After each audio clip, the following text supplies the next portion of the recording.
बाबा खूप बोर होतंय, काहीतरी नवीन फ्रेश ऑर्डर करा ना. माझ्याकडे एक सरप्राईज आहे. स्वाद गोकुळचा आस्वाद परंपरेचा गोडवा नात्याचा गारवा आनंदाचा गोकुळ आईस्क्रीम सोबती प्रत्येक क्षणाचा गोकुळ आईस्क्रीम. पाणी कचरा आणि रोजगार मुद्द्यावर जिल्हा परिषद सदस्य मायकल डिसोजा यांनी सभागृहात मुद्दा मांडला. याला नगराध्यक्ष श्रद्धाराजे भोसले यांनी देखील उत्तर दिलंय. पंचायत समिती आणि दीपकभाई तुमचं अभिनंदन करतो की तुम्ही बऱ्याच वर्षांनी आमसभा घेऊन आम्हाला तुम्ही प्रश्न खाली मांडण्याचा- कशाला बसा, वर या ना. नाही भाई, प्रश्न विचारायचं होतं. भाई काय म्हणतोय की एल निनोचं वादळ आपल्या पुढं घोगावतंय. येणाऱ्या काळात मोठ्या प्रमाणात पाणी टंचाई होईल आणि आपण 57 कोटीची योजना तुमच्या माध्यमातून असलेल्या रवींद्र चव्हाण साहेबांच्या माध्यमातून मंजूर झाली आहे आणि त्याचं काम सुद्धा प्रगतीपथावर आहे. पण साहेब भाई तुम्हाला माहीत आहे की कोलगावला सुद्धा पाणी देण्याची व्यवस्था तुम्ही केली होती, तसे करार सुद्धा झाले. पण भाई त्याच्यानंतर एक थेंब सुद्धा 2004च्या नंतर अजूनपर्यंत दिला गेला नाही. हाईट गोडबोले गेट झाली, सगळं झालं, पण त्याचा पाणीचा कुठलाच फायदा आज कोलगावला होत नाही. आणि येणाऱ्या जर एल निनोचा जर प्रभाव पडला तर मोठी भीषण टंचाई सावंतवाडीला भासेल आणि कोलगावला सुद्धा भासेल.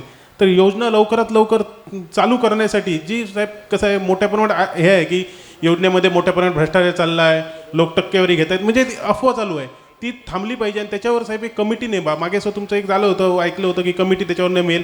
ती कमिटी नेमा आणि ते सावंतवाडी आणि कोलगाव ह्याच्यासाठी जो पाणी पुरवठ्याचा प्रश्न आहे तो लवकरात लवकर निकाली काढावा लागेल. भाई दुसरं काय म्हणतोय की मॅडम आपल्याला उपनगराध्यक्ष सुद्धा आहेत, आपल्याला एक एकत्र बैठक कोलगाव आणि सावंतवाडीची घ्यायला लागेल.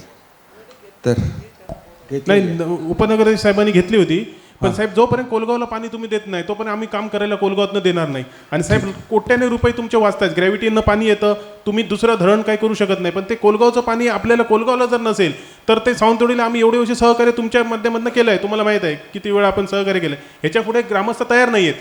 तुम्ही किती योजना पुढे करा, पण कोलगावमधनं पाईपलाईन आली नाही तर पाणी येऊ शकत नाही. त्याच्यामुळे लवकरात लवकर तोडगा काढा आणि कोलगावचा जो विषय आहे तो पहिला मिटला तर नक्कीच आम्ही तुम्हाला सहकार्य करण्यासाठी तयार आहोत. साहेब दुसरं म्हणतो की मगाशी कोणीतरी म्हटलं की कुत्र्यांचं बंदोबस्त आला. साहेब तसं नाही आहे.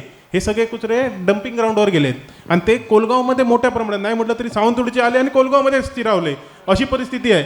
तर साहेब त्याचा काय करा की जो कचरा आहे तिकडनं आपण साहेब जाऊ शकत नाही. सावंतवाडीचं पाणी कोलगावातनं येतं, सावंतवाडीचा कचरा कारुड्यामध्ये जातो किंवा ह्याच्यामध्ये जातो, पण ते साहेब आज तो एवढा होऊन जातो की माडकुलपर्यंत प्लॅस्टिक साहेब पोचलंय. त्याचं काहीतरी नगरपालिकेने उपाययोजना केली पाहिजे. नगरपालिका कुठल्याही गोष्टींनी सहकार्य करत नाही आम्हाला, पण आम्ही कचरा आम्ही घेतो, पाणी आम्ही देतो, सगळं साहेब त्याच्याबद्दल आपण ह्याच्यावर मीटिंग घ्या संयुक्तपणे आणि तो कचऱ्याचा महत्त्वाचा प्रश्न आपण मीटिंग घेऊ. आणि साहेब दुसरा ती आपल्याकडे रोजगाराचा विषय असा आरोप करत नाही, पण नगरपालिका तुम्ही म्हटलं की तुम्ही बरंच सहकार्य केलं आणि आज विषय सो मांडला की जैनजीचा विषय आहे. आणि आज जर बघायला गेलं 40 कोटी लोक 18 ते 32 ह्या वयोगटातले आहेत आणि त्याचं मध्ये आले आंदोलन झालं, काय झालं तुम्ही बघितलं.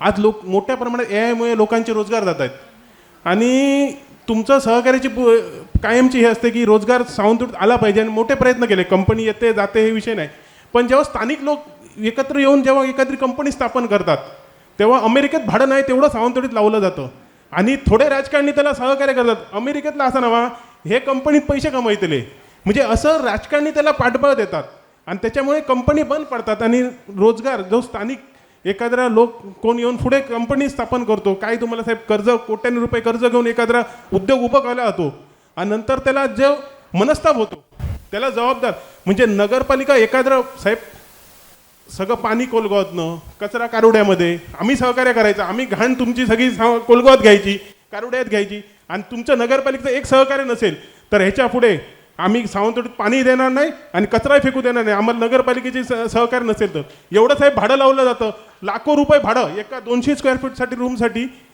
1,20,000 रुपये भाडं घेतलं जातं. साहेब कुठेतरी याच्यात सहकार्य केलं पाहिजे आणि एवढी तात्परता आहे.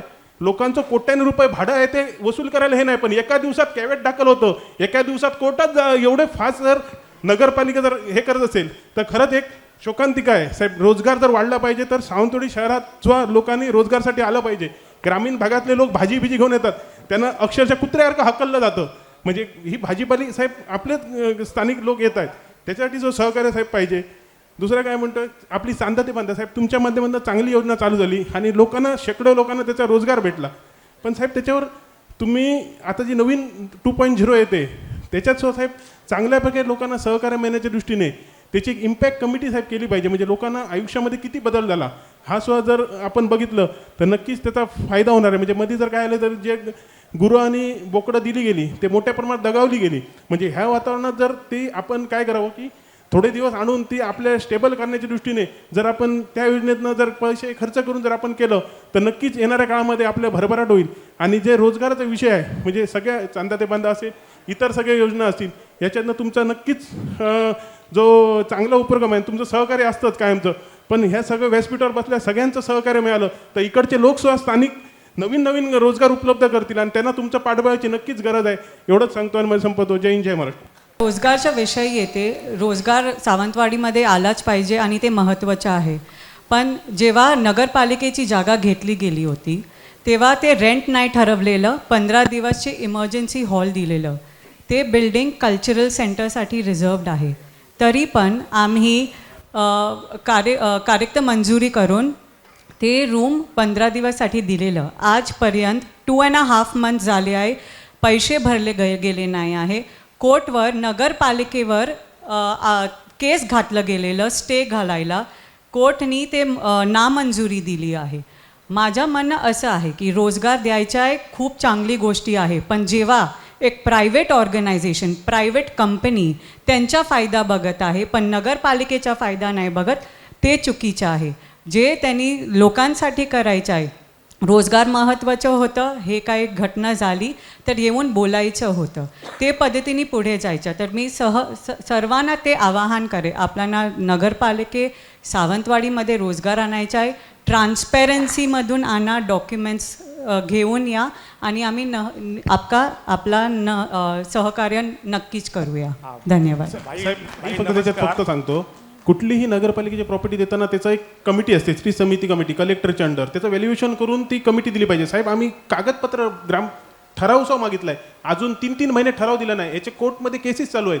एखाद्या विषयाचा 200 स्क्वेअर फीटसाठी 15 दिवसासाठी 60,000 मॅडमने घेतले. आम्ही तेव्हा 5 वर्षाच्या भाडे करारावर मागितलं होतं.